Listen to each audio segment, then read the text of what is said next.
Assalamu alaikum everyone. Thank you very much for joining today. We're very fortunate to have Rim Sarah Alouane who will be speaking to us about Is LAïCITÉ still liberal in 2021? And talking about French Islamophobia or Islamophobia in France. Before we start the main program, we're going to have the recitation of Quran.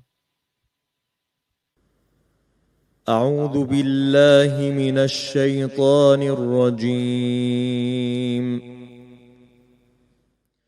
بسم الله الرحمن الرحيم. سبح لله ما في السماوات وما في الأرض وهو العزيز الحكيم. يا أيها الذين آمنوا لم تقولون ما لا تفعلون كبر مقتا عند الله أن تقولوا ما لا تفعلون إن الله يحب الذين يقاتلون في سبيله صفا كأنهم بنيان مرصوص. وإذ قال موسى لقومه يا قوم لم تؤذونني وقد تعلمون أني رسول الله إليكم فلما زاغوا أزاغ الله قلوبهم والله لا يهدي القوم الفاسقين. وإذ قال عيسى ابن مريم يا بني إسرائيل إني رسول الله إليكم مصدقا لما بين يدي من التوراة ومبشرا برسول يأتي من بعده اسمه أحمد. فلما جاءهم بالبينات قالوا هذا سحر مبين. ومن أظلم ممن افترى على الله الكذب وهو يدعى إلى الإسلام والله لا يهدي القوم الظالمين. يريدون ليطفئوا نور الله بأفواههم والله متم نوره ولو كره الكافرون. هو الذي أرسل رسوله بالهدى ودين الحق ليظهره على الدين كله ولو كره المشركون. يا أيها الذين آمنوا هل أدلكم على تجارة تنجيكم من عذاب أليم. تؤمنون بالله ورسوله وتجاهدون في سبيل الله بأموالكم وأنفسكم ذلكم خير لكم إن كنتم تعلمون. يغفر لكم ذنوبكم ويدخلكم جنات تجري من تحتها الأنهار ومساكن طيبة في جنات عدن ذلك الفوز العظيم. وأخرى تحبونها نصر من الله وفتح قريب وبشر المؤمنين. يا أيها الذين آمنوا كونوا أنصار الله كما قال عيسى ابن مريم للحواريين من أنصاري إلى الله قال الحواريون نحن أنصار الله. فآمنت طائفة من بني إسرائيل وكفرت طائفة فأيدنا الذين آمنوا على عدوهم فأصبحوا ظاهرين. صدق الله العلي العظيم. Thank you very much for that beautiful recitation. We're now very fortunate to have Rim Sarah speak to us today. She's a French legal scholar, a commentator, and has a PhD candidate in comparative law at the University of Toulouse-Capitole in France. Her research focuses on religious freedom, civil liberties, constitutional law, and human rights in France, Europe, and North America. Her work's been published in leading journals and outlets, including the Atlantic Council, Brookings Institution, and Foreign Policy. And if you follow her on Twitter, you'll see that she's one of the leading commentators in the globe when it comes to Islamophobia in France, someone who really you should follow if you want to know anything about what's happening when it comes to France and Muslims. So without further ado, it's really my pleasure and honor to welcome Rim Sarah to speak today.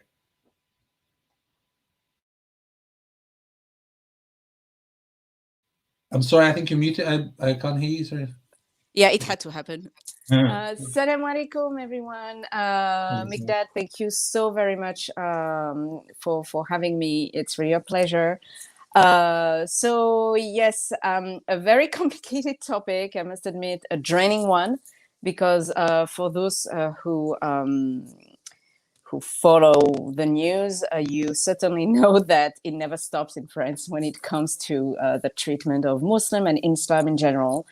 And in that talk, I will try to put things into context, because I think it's very important, because the problem is we have a lot of issues in France, but there are also a lot of misunderstandings abroad for various reasons. Sometimes it's because there is a difficulty to access the language, the culture. French institutions, French law, cultures are often misunderstood, and especially the question of laïcité. And also those who want to monetize on the topic, because it's a very difficult topic to understand. And apparently on Twitter, if you want to become famous, apparently talking about France is something, but usually by changing the narrative or saying very inaccurate things. And I don't think it's a service to anyone to spread fake news. And so I hope that I will be able to achieve that.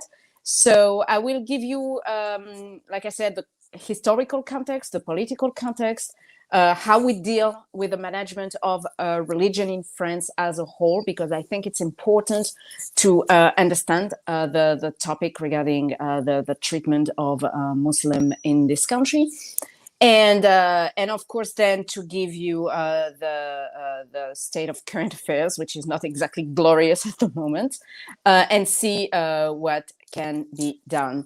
When I give talks or lectures or even conferences, I often use this quote, which has always really struck me. It's a quote from 2016 by the former Interior Minister, and at that time, that man was in the short lead to lead the Foundation of Islam of France. Mind you, he's not Muslim. He has no... he had no, skills to do that. But anyway, Jean-Pierre Chevènement, who declared in 2016, in the aftermath of the Burkini, the unfortunately famous Burkini affair, I quote, "Muslims in France must be able to practice their faith freely, but with discretion within the public space." And I think it sums up pretty much everything.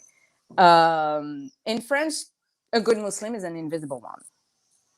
And I would try to explain why I'm stating such a thing. So regarding the institutions, we are a constitutional republic.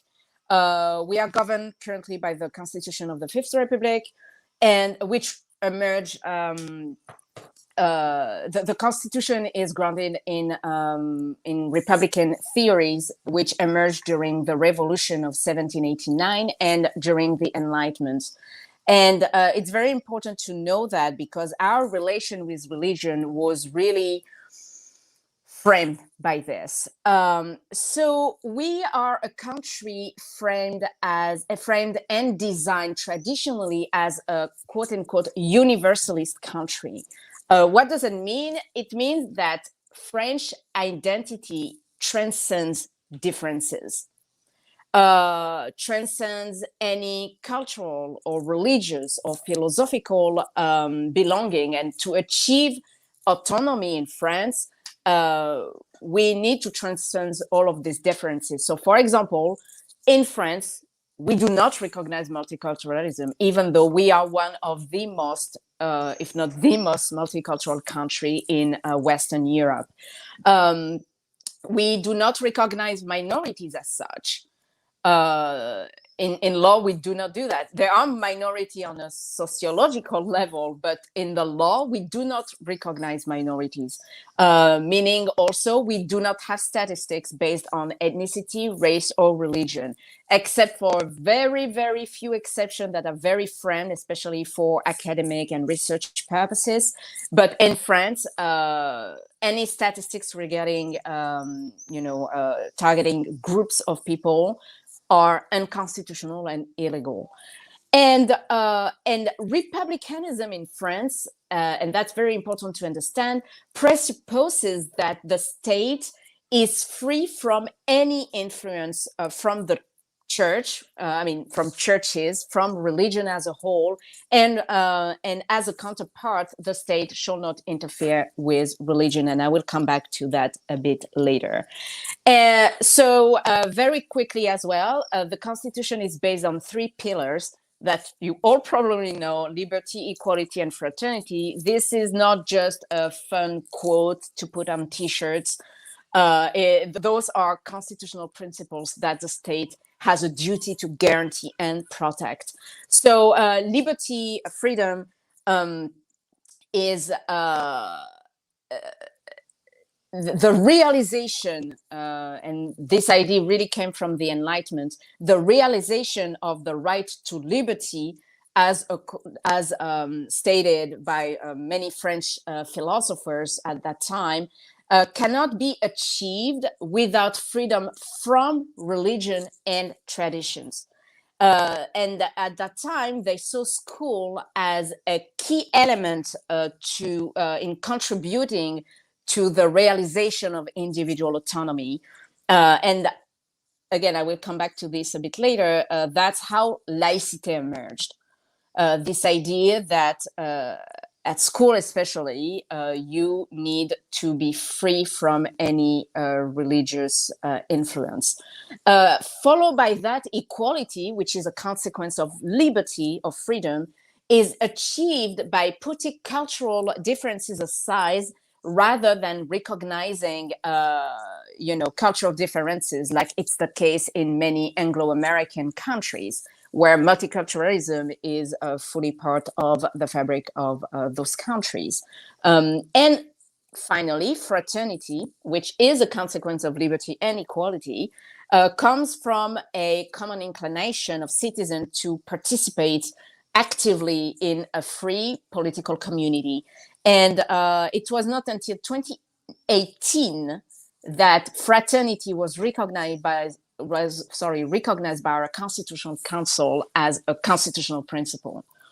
So it's actually recent, but those principles, this motto needs to be protected by the state. And as regard to laïcité, what is laïcité? I hear a lot of things, especially on social media and on the media in general. Laïcité is a concept that is really hard to understand including for the French, by the way, and that's why we have so many issues. So I will start by telling you what is not laïcité. Laïcité is not state atheism. Laïcité is not the obligation to not have a religion, which come back to my first point. Laïcité is not anti-Muslim. I hear that a lot, unfortunately. Laïcité is a concept that really started, of course, I'm not going back to the Roman time because we can go back as far as the Romans, but in the more contemporary history, you can date that back at the Revolution, 1789 in France, where, we had a complicated history with the Vatican, with the Holy See.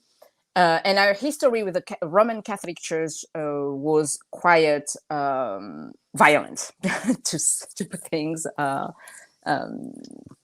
that way.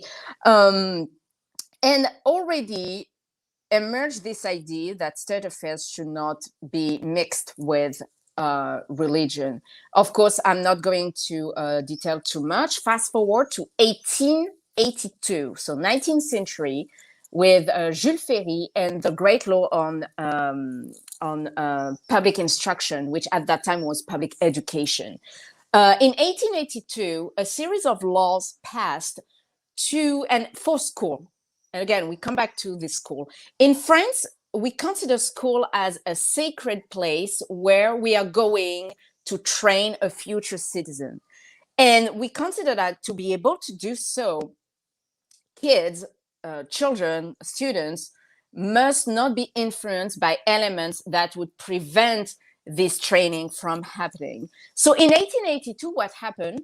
The government at that time wanted to remove the influence of the Catholic Church in public schools.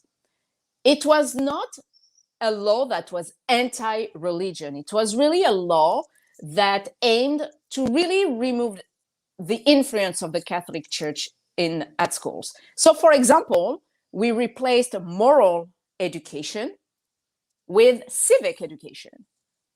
Again, we didn't force, at that time, they didn't force students to not be Catholic anymore, but really at school, we are here to become citizens.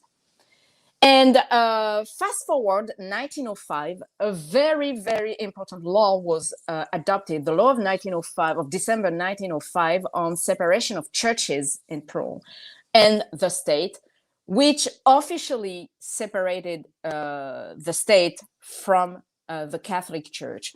It is a very interesting law. Funny enough, the word laïcité does not appear once in that law, but it was inspired by it very strongly. And the debate around that law were very, very heated. And it was two camps, those at that time who wanted to basically have a state atheism, and that law should, like religion, should not be a thing at all. And those who really wanted a reconciliation between religion and the state. So it was really an idea of appeasement between the spiritual and the temporal. And of course, that's that vision that won eventually. So the law of 1905, what does it say? It's still into force today. The idea was that the state should not interfere with religious affairs, and in exchange, religions, churches, regardless the religion, should not interfere with state affairs. And to guarantee this separation, two very important elements. First one, the state must remain neutral, meaning that civil servants, because in France, civil servants are the state, they represent the state, they work for the state, must not show any display of their religious affiliations. So, for example, a civil servant in France is not allowed to wear a big cross, is not allowed to wear headscarf, a kippah, a turban, whatever, any really religious signs. And really, religious neutrality applies to the state first and foremost.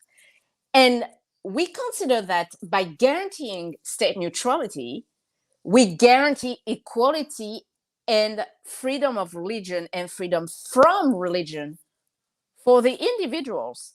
So individuals can be as observant, as religious as they want in the public sphere. Religious neutrality does not apply to them. The only limit we have to religious freedom in this country is public order disturbance, which causes problem, of course, because it depends how you determine and define public order, but that's another topic and I will come back to it later. But otherwise, religious, and that's something I really want you to understand, religious neutrality does not apply to the people. And second, to be able to guarantee this separation between churches and state, the state does not subsidize religion. But of course, we are in France and France does France. You have the principle, and we have a lot of exceptions. So, but to give you this idea, that what separation in church and state is in France. And it is a very liberal law for France, really, because for the first time, we recognize the right to have a religion, to not have a religion, to change religion. So you have freedom of religion and freedom of conscience, which was not the case until then. So I can stop here. There you go. You know what laïcité is now. The problem is, if the historical definition of laïcité is pretty much agreed upon, it's not necessarily the case for its legal definition.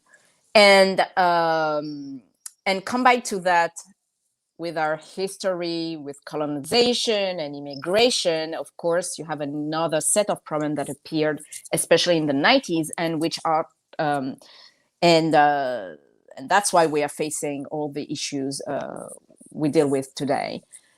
Fast forward, you probably all know that, like the UK, France was a colonial power.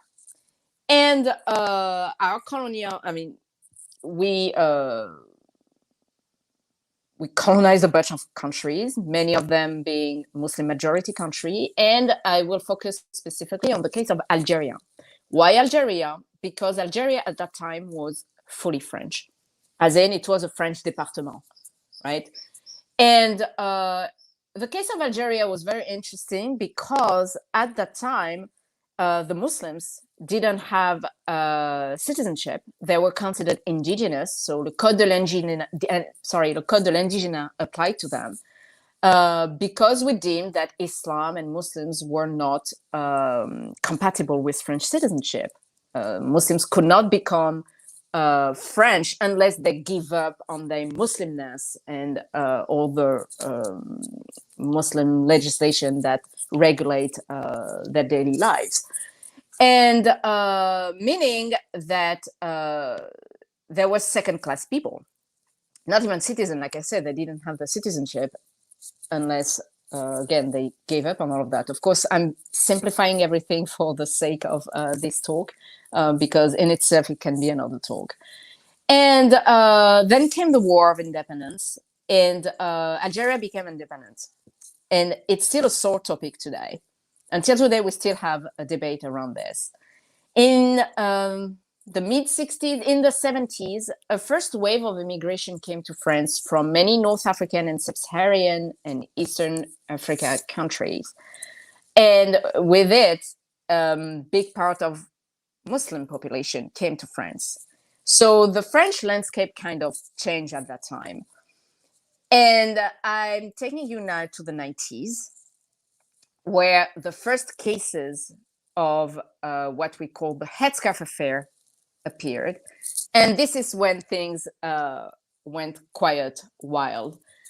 So when this first wave of immigrants came in France, of course, they unfortunately lived quite separately from the rest of the people because they were not really supposed to stay. It was really labor coming to France to find work.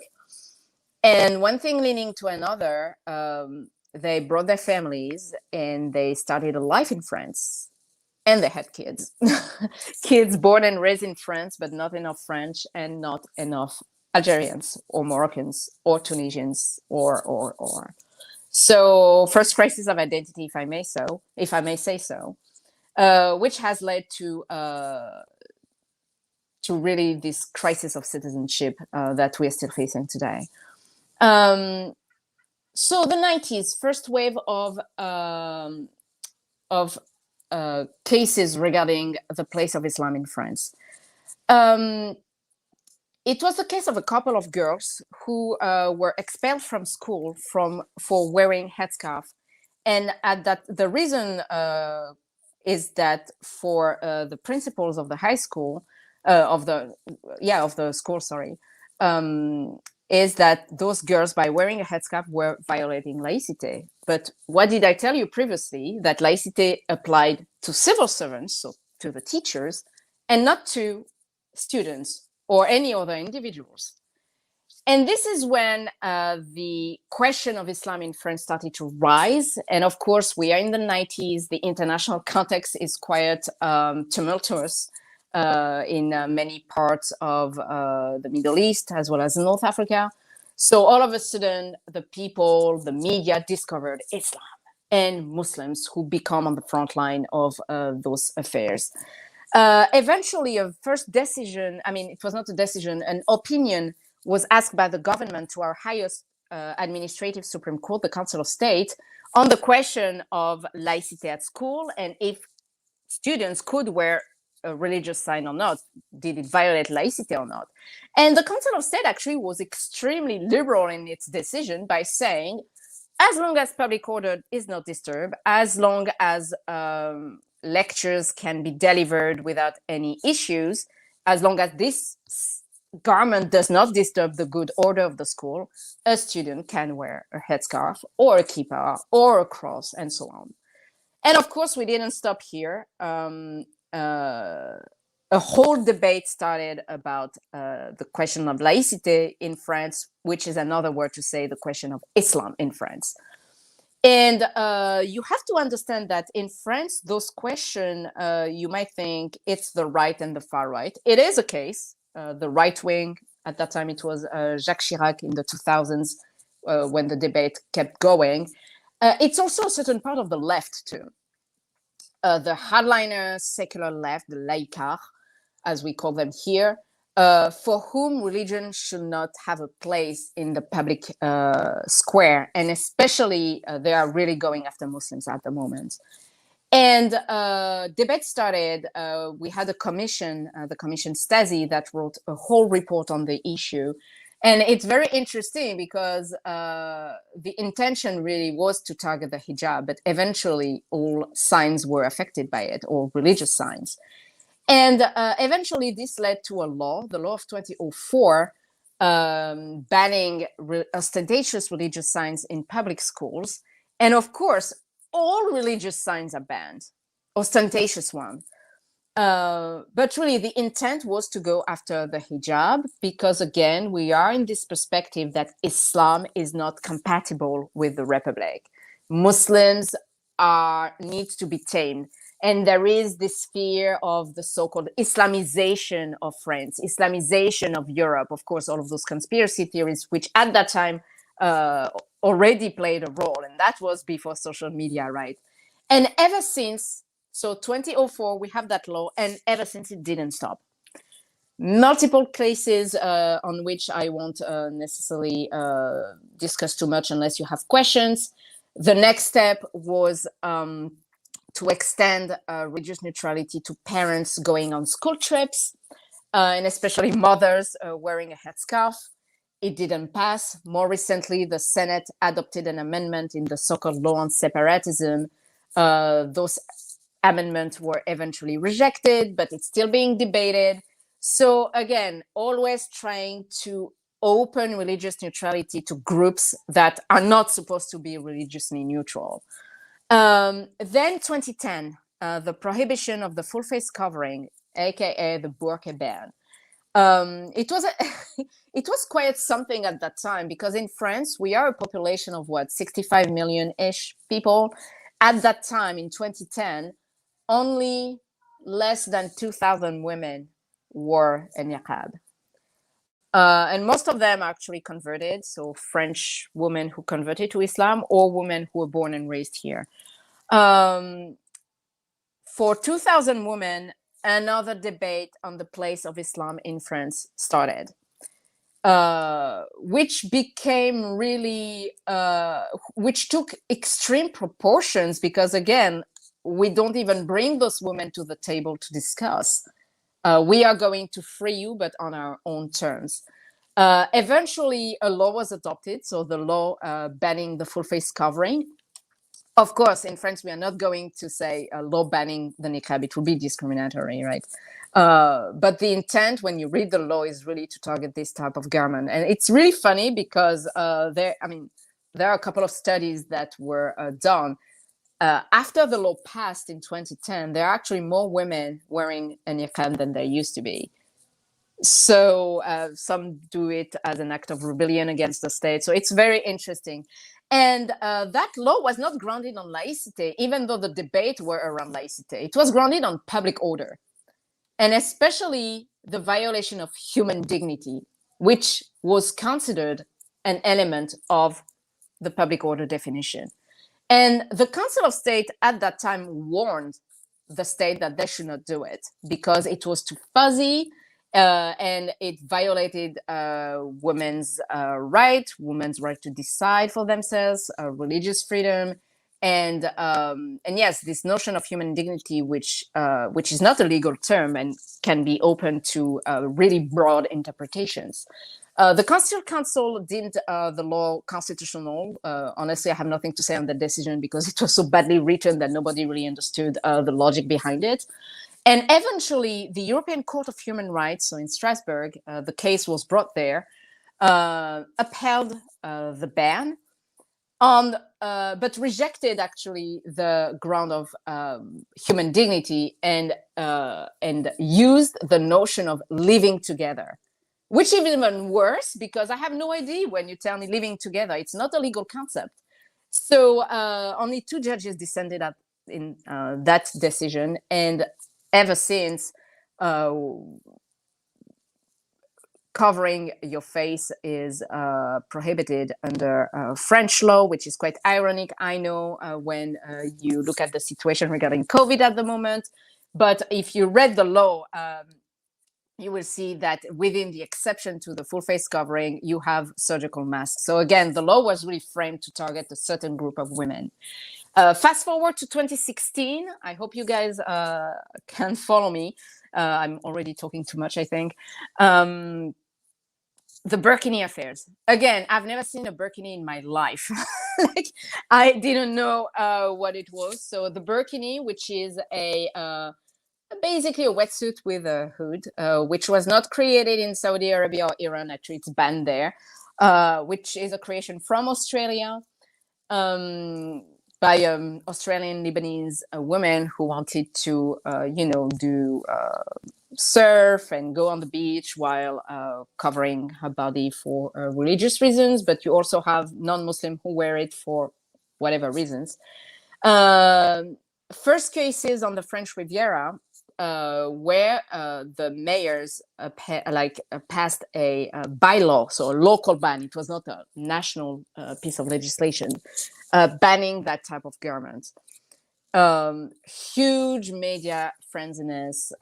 There you go. Muslims are invading our beaches. You are not respecting the so-called values of the Republic, which is quite ironic when you see that these women were doing what everybody else was doing, except that they covered a bit more of skin.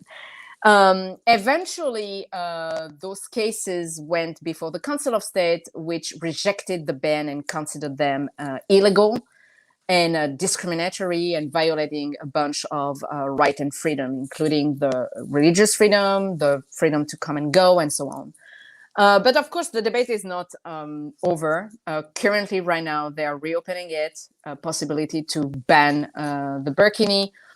And again, the more women, and especially it's affecting mainly Muslim women, the more Muslim women show their Frenchness, the more Muslim women participate to the life in society, whether it's a democratic life or social life, the more they are deemed dangerous and a threat to the so-called values of this country, even though those values are nowhere to be defined. And that's the problem. These women are French. These Muslims are French, but we still don't consider that Muslims can be fully part of the fabric of this country. So when I hear often, including within Muslim groups, France has a problem with Muslim integration. Well, maybe it was the case with the first generation for other reasons. It's not true today. I'm sorry, Muslims are actually living their lives here. The only thing they want is basically to live their life peacefully. They work, they pay their taxes, they go on the beach, they cheer their favorite football teams, whatsoever. You know, they are humans who are breathing and trying to live their lives. So I'm a bit tired to hear that the problem of Muslim integration in France, integrated to what, really? Again, the more you're trying to show you're French, the more you're living as a French, the more you are deemed a problem. And that's the visibility itself that is problematic in this country. And that's what our politicians are trying to limit. That's visibility. And more recently, the law, the so-called law on separatism, you all know that we have been through hell and back when it comes to terrorist attacks. But unfortunately, in this country, when we have terrorist attacks, instead of tackling radicalization, instead of going after terrorists, instead of protecting the country and make it safer, we pass law to limit civil liberties and especially religious freedom by targeting one group we deem responsible for all of these attacks. And after the murder of Samuel Paty, the response from the government was not to see what failed within the intel community, like the police. And no, it's we are going to amend the law of 1905 on separation of church and state. So this law has a bunch of amendments that basically will not tackle terrorism, will not tackle radicalization, but are limiting civil liberties, and especially, like I said, religious freedom as well as freedom of association. And it is currently under discussion. A bunch of amendments were adopted by the Senate, very controversial. A lot of prohibition on the headscarf, the burkini in public swimming pools. In the fall, we had the Minister of Interior who said that he was concerned by the existence of ethnic food aisles, targeting especially halal food. So apparently, when you have halal food aisles, this is a potential act of radicalization. As you can see, the debate goes quite low in this country. And it keeps going like this. These amendments, of course, I mean, and I predicted that had no chance to pass the National Assembly again because we have multiple readings. But I want to say that it doesn't matter if they pass or don't, damages are done. The public discourse has been affected by this. So you play with the fear of, the Muslims, the possible threat that they are, and the people understand those limitations on civil liberties. And right now, the latest, so the bill is back again before the National Assembly. And the latest, and honestly, I'm joking about it because it's, like I said, it's reaching a new law. Right-wing member, MP suggested banning traditional dances at civil wedding at the city hall, mainly targeting North Africans and many countries in Africa, traditional dance, because it was a sign of separatism and it profoundly disturbed the French people. That's where we are now. Banning dances. Of course, this will go nowhere, right? These are politicians trying to pander to the far right and to the worst, but it's working. The narrative is working because you throw those ideas, you think like you don't take them seriously because it's so stupid and eventually we find a way to pass some legislation. So as a quick conclusion, because there is so much more to see, like I said, really the idea is to remove Muslim visibility. And this is when laïcité comes at stake. The problem is not laïcité itself. Laïcité, I think, is freedom. We need laïcité in this country more than ever. And actually, French Muslims are begging authorities to apply laïcité the way it should be applied. The state does not interfere with religious affairs and vice versa. The problem is what I call the weaponization of laïcité. We are using laïcité as a tool for political identity, the same some are using religion as a tool for political identity. Now laïcité is used to limit civil liberties, even though the judiciary and many courts will stop that, but it's used as a weapon to frame values and what French identity should be, by rejecting some people we deem incapable of being part of the French experience. So laïcité is not the problem, it's what we do with it. And unfortunately, at the moment, laïcité has been completely emptied from its true nature and from its content to become this sort of illiberal legal monster that really is used as a weapon against Muslim visibility and Islam as a whole. And I think that so far courts managed to contain this movement, which again comes from the far right, the right wing, and a huge part of the left, or at least a very vocal one. But again, there is a difference between court decisions who will contain this movement and the public discourse, which unfortunately affect voters. And it's not a coincidence that all of this discussion happens right before an election, because in the end, it's also a distraction. So I think that a nation is only as strong as its citizens, and we need to recognize in this country now more than ever that the French of 1789 is not the French of 2021. We are a hyper-connected, hyper-globalized country, and our diversity is our strength. And I don't want to sound too unicorn and glitter, but it's true. This country is the consequence of history, sometimes good parts of history and sometimes really bad ones that we still refuse to address. And I believe that if France does not see that, if France does not finally consider its Muslim population as French first and foremost, we are going to fail in the modern multicultural world. And as a final word, the only solution right now for us is to come back to this very liberal vision of laïcité, which does the job, and to stop really pandering to the worst part of our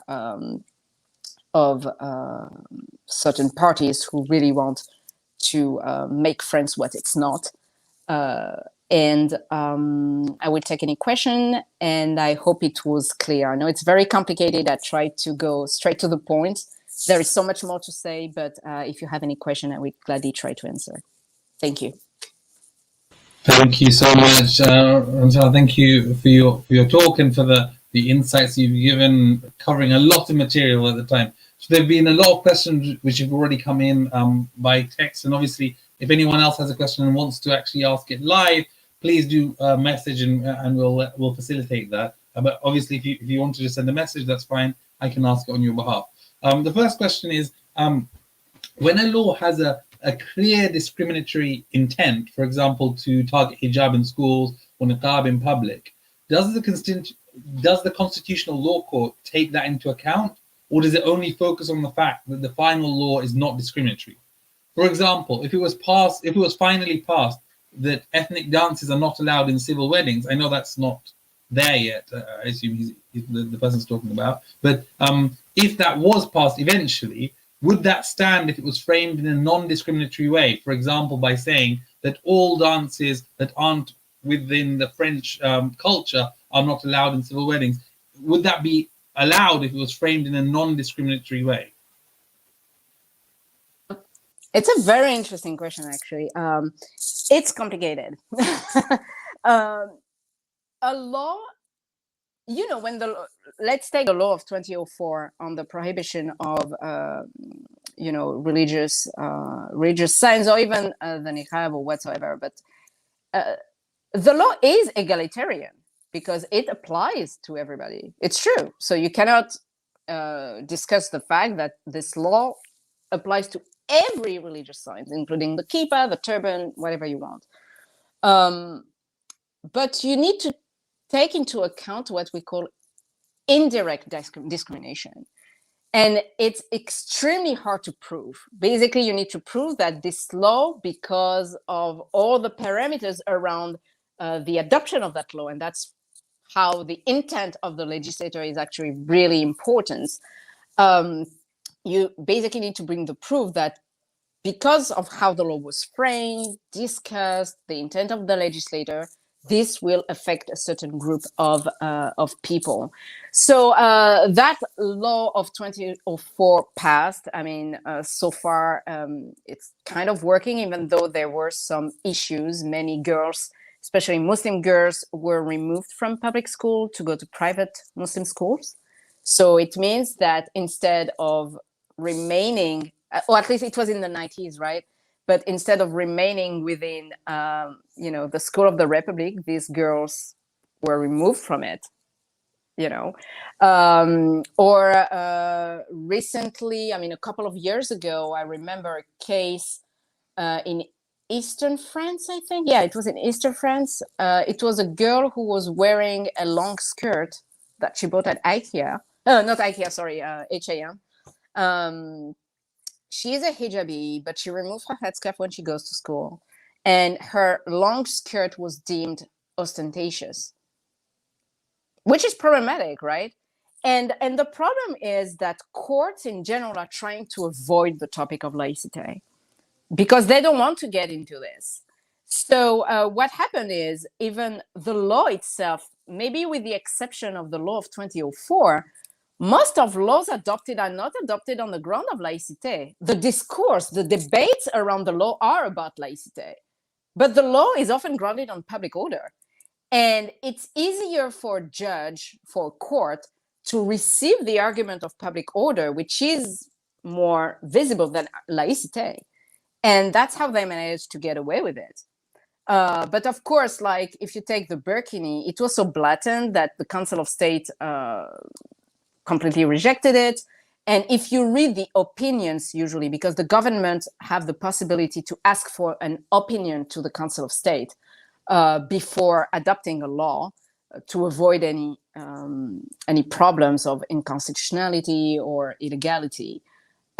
Usually, the Council of State always take the position of protecting freedoms. But the thing is, in this country, since the Third Republic, but it has been accelerated since the 90s, the principle becomes, the liberty, freedom becomes the exception, and public order becomes the principle. So liberty is not the principle anymore.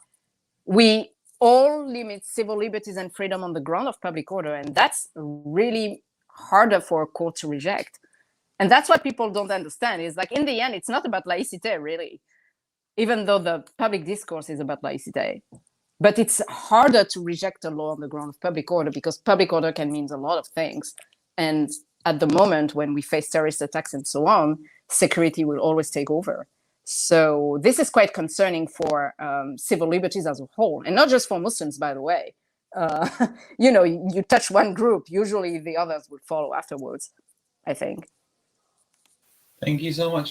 Just on that, do you think that was there no attempt at looking at the hijab ban law in schools from an indirect discrimination perspective? Did no one try and take it to the Constitutional Court, or do you think it just wouldn't have passed, or it was too high a threshold to pass?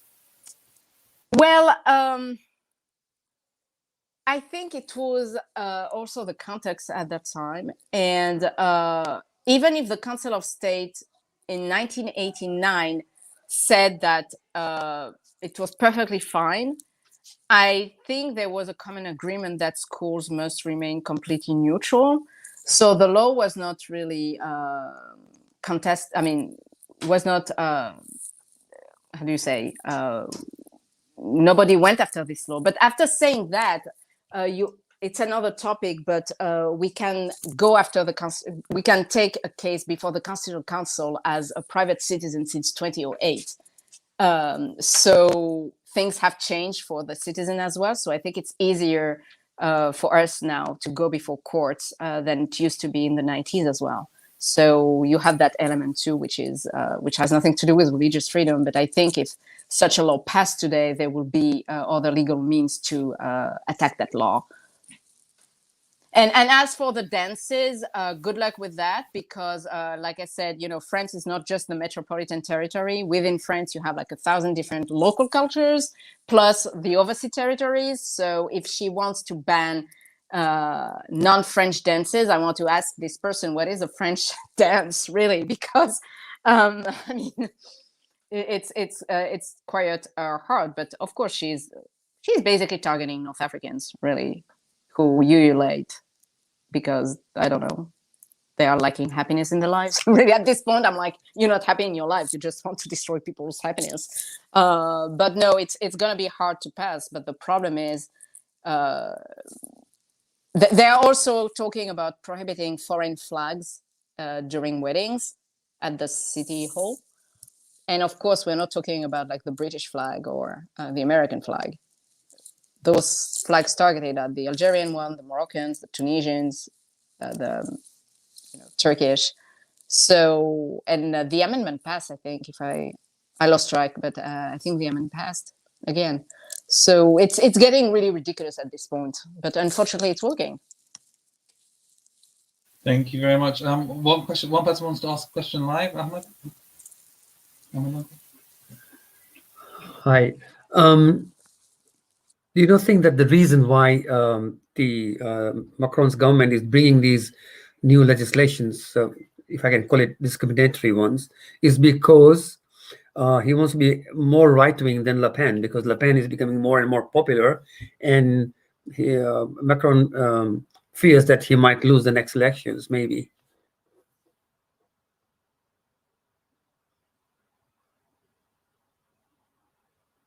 Can you hear me?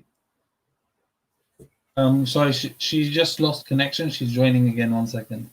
Oh, I forgot the question.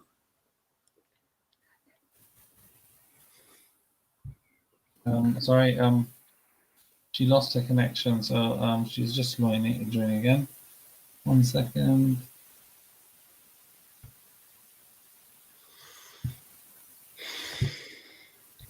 Apologies for that. I'm so sorry. I don't know what happened. I completely lost connection. Can you hear me? Yeah, that's perfect. Did you hear the question? I'm so sorry. No, I did not. I'm so sorry for that. I really apologize. No, please, can you ask the question again, Ahmed?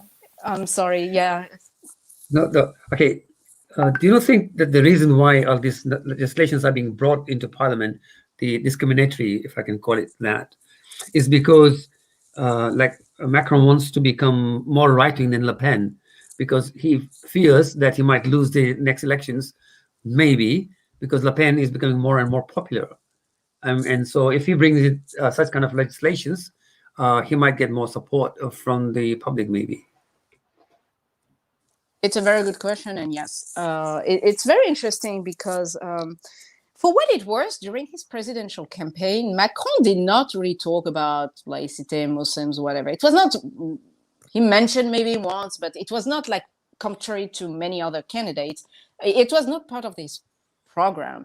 The problem with Macron is also his administration and some member of his administration, naming the interior minister, the minister delegate to citizenship, and the national education minister, who are more right than the right, really almost far right. And absolutely, I think that this so-called law on separatism, it's actually called Bill Strengthening Republican Principles, but really that's the name they're using. I think is a law to cover our failures to prevent terrorist attacks. That's it. We are adopting anti-terrorism bill roughly a law per year. It's a lot since the 90s. I stopped counting at that point. And this response was more of an emotional one than a rational one, because all of a sudden the debate switched. And we went from saying that, Islam is in crisis in the world, like his statement right after the terrorist attack we've been through. And then it was the whole debacle about halal and culture aisles in supermarkets. Now it's Islamo-leftism. Like now, all you hear is Islamo-leftism invading French academia. It doesn't mean anything, but it's targeting academics working on discrimination, colonialism, in sociology, law, anthropology, and so on. And yes, they are absolutely pandering to the far right. It's not exactly working, but yes, we are having election, and it's sad to say that in France, to be able to win an election, you need to attract the most far right of this world. But it's not working because the far right does not vote for Macron by definition. But the most dangerous part is, the far right might not be winning as a group, but the far right ideology is already into place. We are absolutely applying the agenda of the far right. The right wing, the Les Républicains, are the more polite version of the far right. They're just a bit more bourgeois. That's it. But I'm not even exaggerating. Even the right wing themselves admit it. They're not even subtle about it anymore. So yes, unfortunately, elections are at play here, and the same groups are paying the price for government incompetence to keep us safe. Because I would love a debate to understand why the intelligence services, who had all the elements in their hands, did not prevent those attacks from happening. Yeah, but we are not having that conversation. Immediately, it's halal food aisles, or banning foreign flags. So no, you're right. It's a good question. Thank you. Thank you very much. We now have a question from Zaid Shalchi, who it's from YouTube. Do Muslims in France feel they are second-class citizens?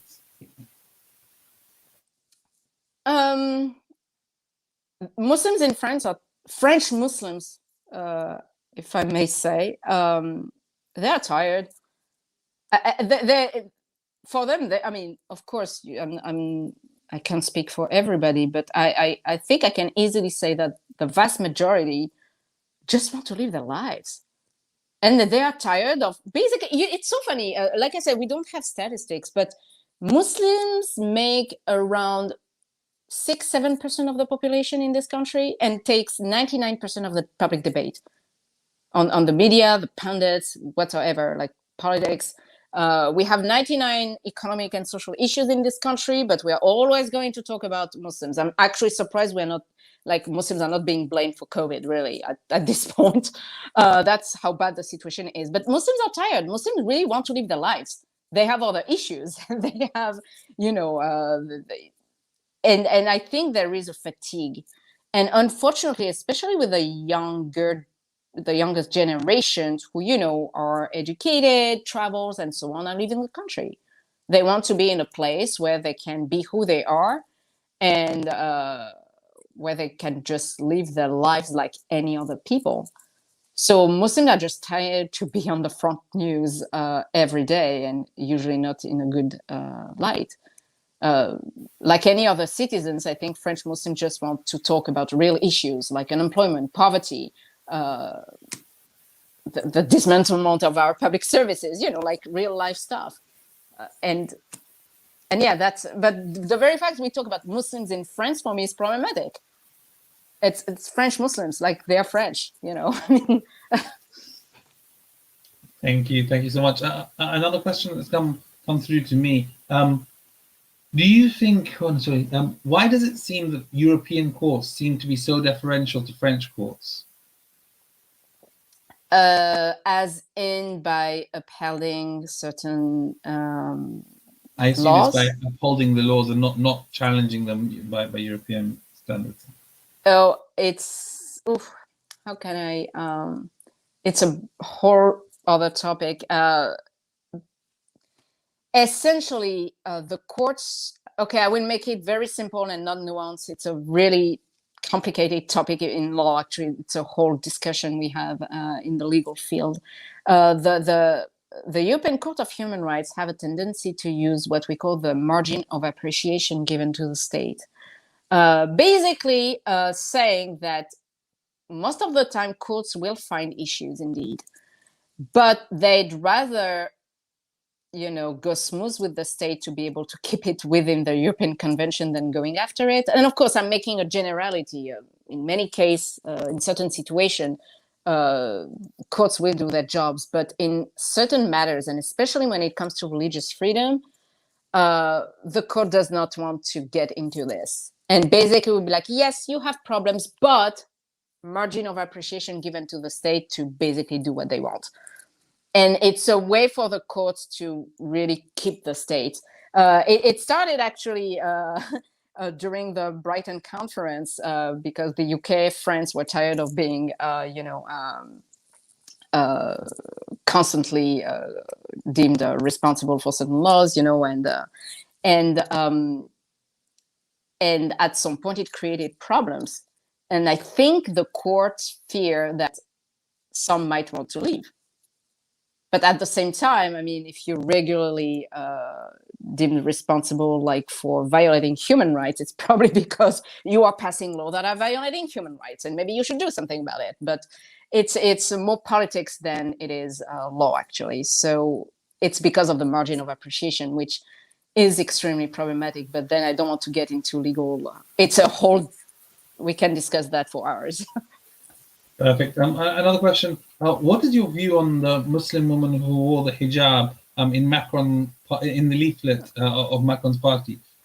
Were there allies of Muslims, or even allies of fairness and liberalism who came out and actually stood on her side rather than that of the Macron's party? Yeah, this case was absolutely shameful. So a person who ran for an election is not submitted to religious neutrality because, again, they're not civil servants, right? So on an election poster, you can wear religious signs. I mean, we have a Christian party. I mean, it was quite sad to say that she was rejected from the campaign, and she was campaigning for Macron's party, which I think should be, really emphasized. Unfortunately, within the political establishment, she did not really receive a lot of support, maybe from some in the left. But otherwise, actually, the right wing went full anti, and they want to pass an amendment banning anyone who ran for election to wear religious signs. To which I will respond, okay, we agree, we dismantle the Christian Democratic Party then. I mean, and unfortunately, the media made it into like a whole, the Islamization of politics, separatism, the Muslims are coming. But no, unfortunately, from the political establishment, there was some who supported her. I mean, I'm not going full, but unfortunately, the majority admit that religious signs should be removed. But nobody answered the question about the wearing of the cross of some politicians who are still, active, who wear those crosses on election posters. So unfortunately, it's really a double standard here. But it's very sad that it proved my point. She is participating to the democratic life of this country. Actually, there was another case for the latest election. It was a woman who volunteered at a polling station, and the far-right VP, Jordan Bardella, tweeted a picture of him signing when he voted, and this woman wearing a headscarf, basically making sure the election goes smoothly. There is a whole debate about prohibiting the wearing of the headscarf or religious signs for volunteers at polling station. And the thing is, volunteers are not civil servants, so they can wear a headscarf. But like I said, the more you participate to the democratic life, the more you see your Frenchness, you are deemed a threat. So damn if you do, damn if you don't, really. Perfect. I'm going to take 2 more questions because I think I know that everyone loves asking you lots of questions, but I'm going to limit it to the last 2. So, firstly, what is the situation of Menal Ibtisam, who was on The Voice, who wore hijab, and the reaction to her? What does that show about France more generally, especially including what happened afterwards? Oh, I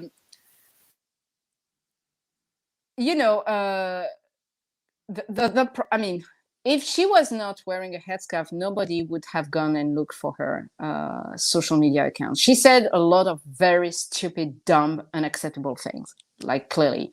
But they went after her because she wears a hijab. They went after her precisely. They went to look into messages that dated back from like years ago, and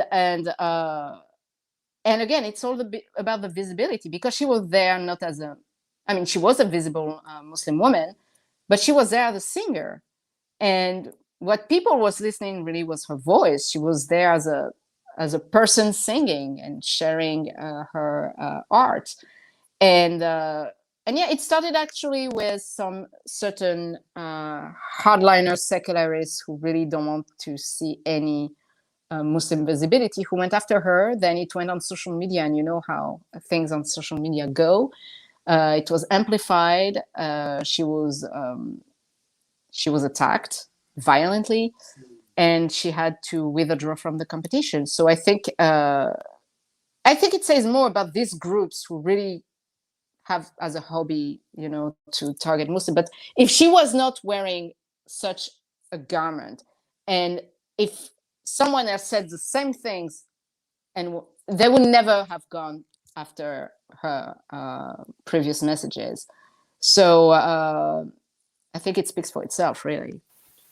Thank you. And final question, which is from YouTube as well. Do you think Anglo-liberal societies like US, UK, Australia, and Canada are susceptible to the same laïcité or those types of tendencies as Republican France? Or do you think France is institutionally and constitutionally unique in its inclination in that way?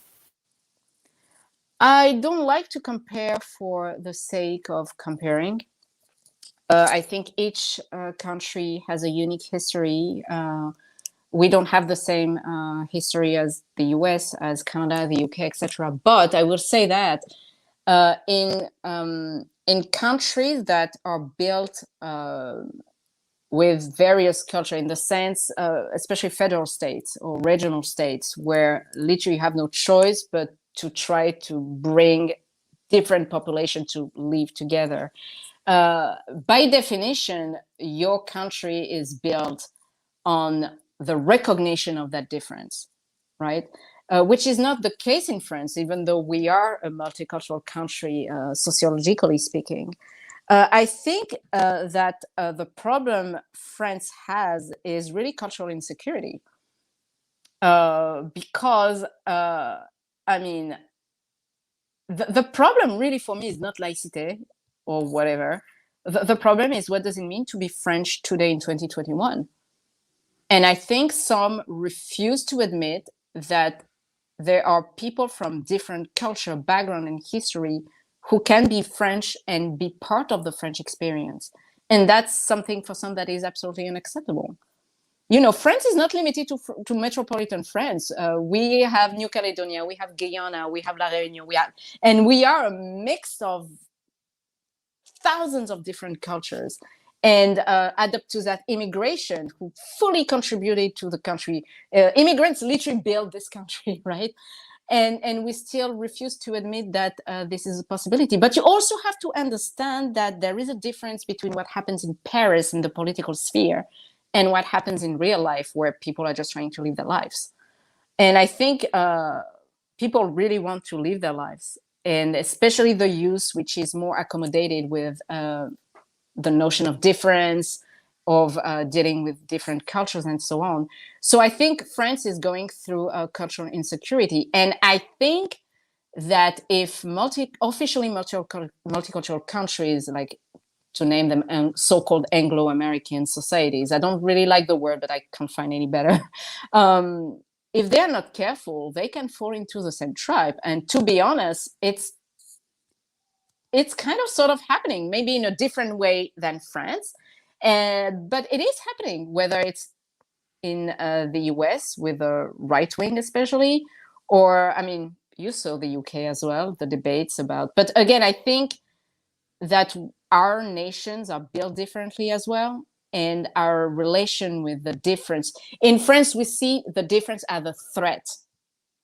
You see the difference of population, of cultures, of religion as a bonus to your countries. But unfortunately, you know, nothing is, I mean, if you're not careful, this can go south quite quickly. So that would be my take for tonight.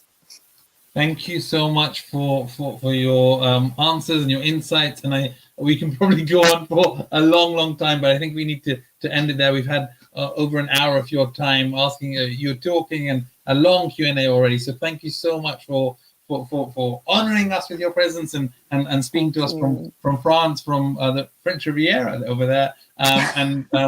And hopefully, you know, we'll get the chance to hear and learn from you again. And please, you know, anyone who is interested in this work, please follow Rim on Twitter, for example, at Rim Sarah.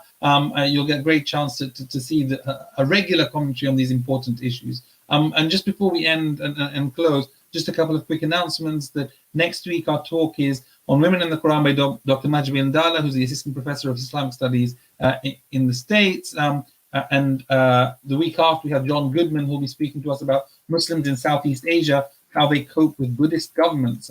Interesting, different topics. Inshallah, a great opportunity for you to learn and for us to benefit from. So I look forward to hearing and seeing many of you next week as well.